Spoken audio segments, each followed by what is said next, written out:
যারা বেঈমান তাদেরকে ছেড়ে দেন, তাদের সাথে আপনি ঝগড়া জড়াবেন না, তাদের বিচার স্বয়ং আল্লাহ পাক করবেন।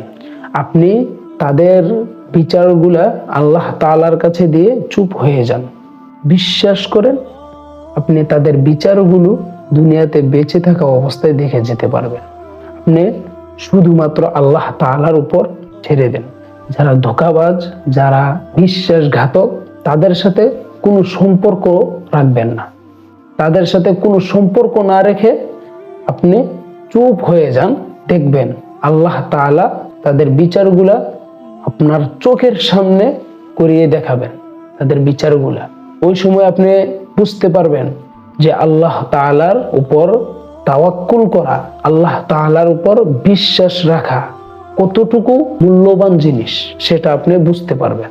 আর আপনি যে আল্লাহকে বিশ্বাস করে তাদেরকে কিচ্ছু বললেন না, সেটার বিচারটা আপনি একদিন পর বা অনেক দিন পর দেখে যেতে পারবেন, কিন্তু সেই বিচারটা আপনি দেখতে পারবেন জীবিত অবস্থা।